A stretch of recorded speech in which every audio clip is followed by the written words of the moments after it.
ഇന്നാ ലില്ലാഹി വ ഇന്നാ ഇലൈഹി റാജിഊൻ. മറ്റൊരു ചെറുപ്പക്കാരൻ വന്നു. ഇന്ന് വന്നതാ പറയുന്നത്. വന്നു.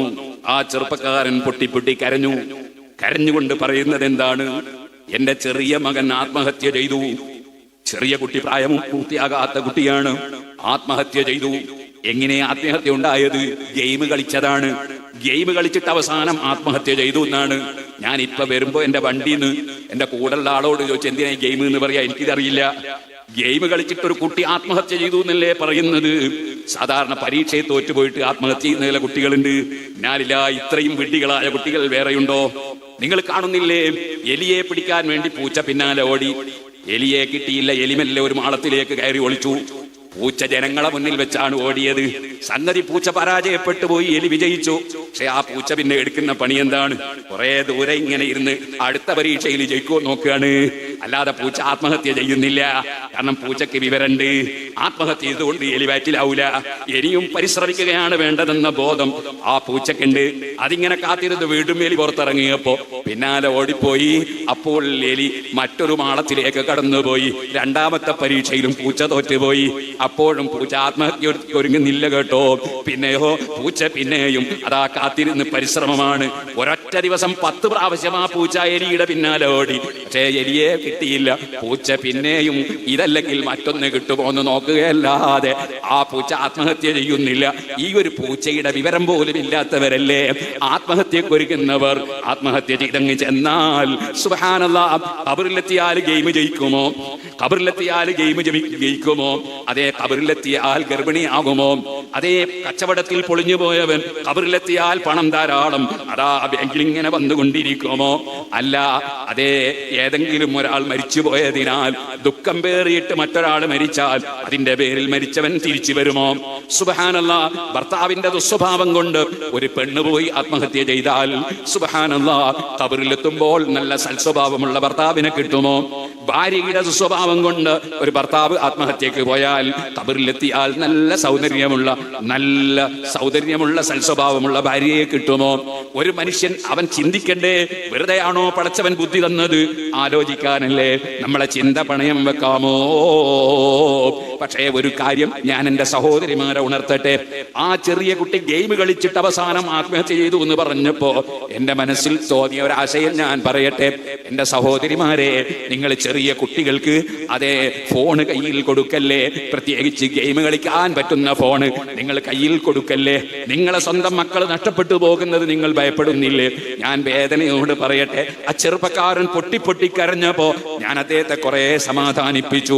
മാ അസാബ മിൻ മുസീബത്തിൻ ഫിൽ അർളി വലാ ഫീ അൻഫുസികും ഇല്ലാ ഫീ കിതാബിൻ മിൻ ഖബ്ലി അൻ നബ്റഅഹാ ഇന്ന ദാലിക അലല്ലാഹി യസീർ. അദ്ദേഹത്തെ ഞാൻ സമാധാനിപ്പിക്കുമ്പോ എന്നോട് പറഞ്ഞു, എന്റെ ഭാര്യയും കൂടെ വന്നിട്ട് റൂമിലുണ്ട്. ഞാൻ അവൾക്ക് ഫോൺ കൊടുക്കാൻ പറഞ്ഞു. ഞാൻ അവളെയും കൂടി കേൾക്കുന്ന വിധത്തിൽ പരിശുദ്ധ ഖുർആനിലെ ആയത്ത് ഓതി കേൾപ്പിച്ചു. എന്താണ് റബ്ബ് പഠിപ്പിക്കുന്നത്? മാ അസാബ മിൻ മുസീബത്തിൻ ഫിൽ അർളി വലാ ഫീ അൻഫുസികും. ഈ ഭൂമിയിൽ എന്ത് നടക്കുന്നുണ്ടെങ്കിലും, അത് വയനാട്ടിലാണെങ്കിലും നാട്ടിലാണെങ്കിലും അല്ലെ എവിടെയാണെങ്കിലും, ഈ ഭൂമിയിൽ എവിടെ എന്ത് മുസീബത്തുകൾ എന്ത് സംഭവിക്കുന്നുണ്ടെങ്കിലും, ഫീ അൻഫുസികും നിങ്ങളുടെ ശരീരത്തിൽ എന്ത് സംഭവിക്കുന്നുണ്ടെങ്കിലും, ഇല്ലാ ഫീ കിതാബിൻ മിൻ ഖബ്ലി അൻ നബ്റഅഹാ, അത് മുഴുവനും നടപ്പാക്കുന്നത് സത്താവായ അല്ലാഹുവാണ്. അല്ലാഹ് പറയാണ്, നമ്മളത് നടപ്പാക്കുന്നതിന് മുമ്പ് അതെല്ലാം രേഖപ്പെടുത്തിയ കാര്യങ്ങളാണ്. നേരത്തെ രേഖപ്പെടുത്തിയ കാര്യങ്ങൾ നടപ്പാക്കുകയാണ്. ഇന്ന ദാലിക അലല്ലാഹി യസീർ. അധികാരം പടച്ച റബ്ബിന് മാത്രമല്ലേ ഉള്ളൂ. യഥാർത്ഥത്തിൽ മുഖ്യമന്ത്രിക്ക് അധികാരമില്ലല്ലോ, പ്രധാനമന്ത്രിക്ക് അധികാരമില്ലല്ലോ, ഒരു രാജാവിനും അധികാരമില്ലല്ലോ, ഒരു പണ്ഡിതനും അധികാരമില്ലല്ലോ. യഥാർത്ഥത്തിൽ അധികാരം ഒരു മലക്കിനും ഒരു നബിക്കും ഒരു വലിയനും ഒരാൾക്കും അധികാരമില്ലല്ലോ. ലഹുൽ മുൽക്ക്, അധികാരം മുഴുവനും അല്ലാഹുവിനാണ്.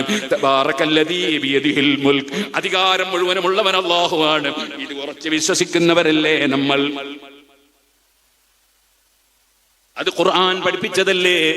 ലഹുൽ മുൽക്ക്, അല്ലാഹുവിന് മാത്രമാണ് അധികാരം. ബിയദിഹി മലകൂതു കുല്ലി ശൈഇ, സർവ്വ വിഷയങ്ങൾക്കുമുള്ള അധികാരം റബ്ബിന് മാത്രമാണ്. ആ റബ്ബിന്റെ തീരുമാനം, ആ തീരുമാനങ്ങളൊക്കെ ഇന്നുണ്ടായ തീരുമാനമല്ല, അതൊരു പാർലമെന്റ് ചേർന്നുള്ള തീരുമാനമല്ല, ഒരു നിയമസഭ ചേർന്നുള്ള തീരുമാനമല്ല, ഗ്രാമപഞ്ചായത്ത് ചേർന്നുള്ള തീരുമാനമല്ല. അതേ മിൻ ഖബ്ലി അൻ നബ്റാഹ, നമ്മൾ നമ്മളെ തീരുമാനം ഇവിടെ നടപ്പാക്കും. അത് തടുക്കാൻ ഇവിടെ ഒരു രാജാവിനും കഴിയൂല, ഒരു പണക്കാരനും കഴിയൂല, ആർക്കും കഴിയില്ല. ആ തീരുമാനം നടപ്പാക്കുന്നതിന് മുമ്പ് രേഖപ്പെടുത്തിയതല്ലാതെ ഇവിടെ ഒന്നും നടക്കുന്നില്ല. ഇന്നദാലിക അലല്ലാഹി യസീർ, അത് പടച്ചവന് വളരെ എളുപ്പമാണ്. ഇത് നിങ്ങളെ പഠിപ്പിക്കുന്നത് എന്തിനാണ്? അതാണ് അടുത്ത ആയത്തിൽ റബ്ബ് പറയുന്നത്, ലികൈലാ തസൗ അലാ മാ ഫാതകും വലാ തഫറഹു ബിമാ ആതാകും. നിങ്ങൾ ആരും തന്നെ എന്ത് നഷ്ടപ്പെട്ടാലും ടെൻഷൻ അടിക്കണ്ട, എന്ത് സംഭവിച്ചാലും ടെൻഷൻ അടിക്കണ്ട, അതെ എന്ത് കിട്ടിയാലും അഹങ്കരിക്കണ്ട. ഏത് മത്സരത്തിൽ ജയിച്ചാൽ, അത് സാഹിത്യോത്സവിലെ മത്സരമായാലും ശരി, അല്ലാത്ത മത്സരമാണെങ്കിലും ശരി, നിയമസഭയിലേക്കോ ലോകസഭയിലേക്കോ ഉള്ള മത്സരമാണെങ്കിലും ശരി, ഏത് മത്സരമാണെങ്കിലും ശരി, ഇനി മത്സരമൊന്നും ഇല്ലാണ്ടാണെങ്കിലും ശരി, എന്ത് കിട്ടിയാലും ഒരാളും അഹങ്കരിക്കണ്ട. അത് നേരത്തെ നമ്മൾ തീരുമാനിച്ച കാര്യം നടപ്പാക്കിയതാണ്. നിന്റെ കഴിവ് കൊണ്ടല്ല, നിന്റെ അധികാരം കൊണ്ടല്ല, നിന്റെ ശക്തി കൊണ്ടല്ല, നിന്റെ പാണ്ഡിത്യം കൊണ്ടല്ല, നിന്റെ പ്രാപ്തി കൊണ്ടല്ല, നിന്റെ ബുദ്ധി കൊണ്ടല്ല, നിന്റെ യുക്തി കൊണ്ടല്ല, അത് നമ്മൾ നേരത്തെ നേരത്തെ തീരുമാനിച്ചത് നടപ്പാക്കുകയാണ്. 500 വീടുകൾ ഒലിച്ചു പോയാലും 5000 വീടുകൾ ഒലിച്ചു പോയാലും നിങ്ങൾ ടെൻഷൻ അടിക്കണ്ട, നേരത്തെയുള്ള തീരുമാനം നടപ്പാക്കുകയാണ്.